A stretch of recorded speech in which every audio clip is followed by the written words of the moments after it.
کہ ارتقائی ایوولوشنسٹ چاہے جتنا چلائیں اور چاہے جتنا چیخیں، وہ ابھی تک کم سے کم یہ ثابت کرنے کی پوزیشن میں نہیں ہے کہ میکرو ایوولوشن ایک فیکٹ ہے. وہ اس ثابت کرنے کی پوزیشن میں نہیں ہے.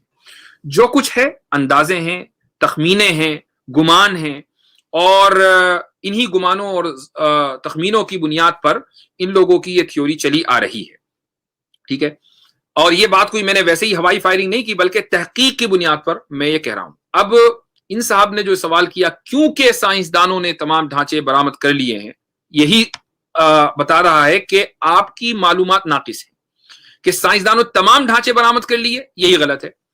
یعنی اس میں بھی اتنی ہیرا پھیری ہوئی ہے گزشتہ 100-150 سالوں میں کہ آپ اندازہ نہیں لگا سکتے کہ کس طریقے سے فراڈ کیے گئے ہیں. میں آپ کو ایک مثال دیتا ہوں، اور وہ مثال جو اگر میرے کچھ اسٹوڈنٹس اس کورس کے اس وقت پروگرام میں ہوں گے وہ بہت آسانی کے ساتھ وہ آلریڈی سمجھ گئے ہوں گے کہ میں کیا مثال دینے جا رہا ہوں. دیکھیے، ایک کڑی ہے جو ایوولوشنسٹ کے نزدیک اس کو کہتے ہیں، یعنی ہومو سیپین سے پہلے ہومو ایرکٹس، ہومو ایرکٹس سے پہلے ہومو ہیبلس، ہومو ہیبلس سے پہلے ہومو ان کا نام ہے اے فرانسس، یعنی ایسٹرالوپیتھیکس فرانسس. یہ کڑی ہے. ایسٹرالوپیتھیکس فرانسس کی جو ڈھانچہ ہے اس کا نام ہے لوسی، اور یہ ڈھانچہ مختلف ایک میوزیم میں رکھا ہوا ہے، لیکن اس کی جو ریپلیکا ہے وہ الگ الگ میوزیموں میں آپ دنیا میں کہیں بھی جا کر دیکھ سکتے ہیں.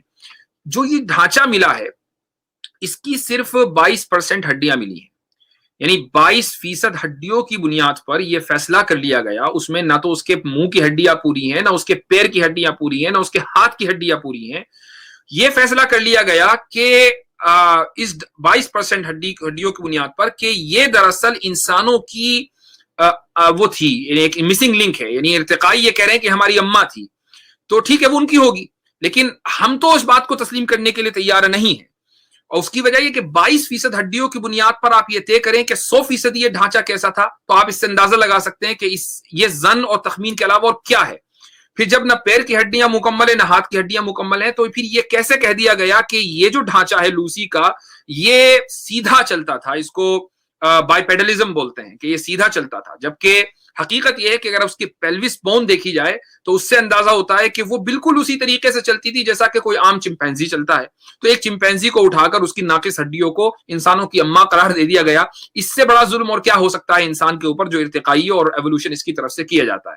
تو پہلی بات تو یہ ہے کہ ایوولوشنسٹ جو ہیں وہ اپنی بات کلیئر کر کے ایک مرتبہ طے کر لیں کہ بھائی اب ہماری تحقیق مکمل ہو گئی ہے اور 100% ہم نے ثابت کر دیا. اس کے بعد پھر ہم سے سوال ہونا چاہیے کہ بھائی اب تم بتاؤ کہ تمہارا مذہب کیا کہتا ہے، پھر ہم جواب دیں گے.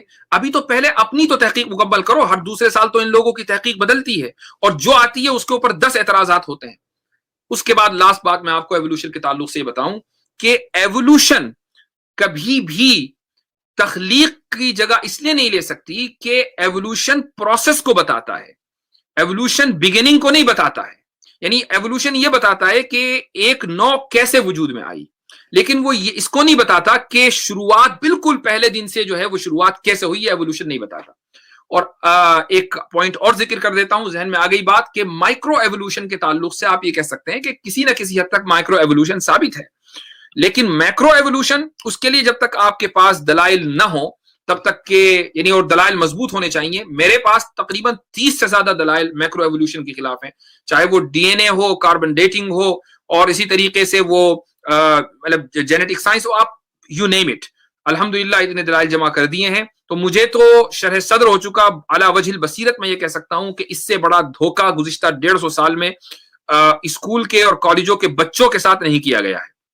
ٹھیک ہے، تو پہلے آپ لوگ کلیئر کر لیں اپنا مسئلہ، اس کے بعد انشاءاللہ ہم حاضر ہیں جواب دینے کے لیے یہاں بیٹھے ہوئے ہیں.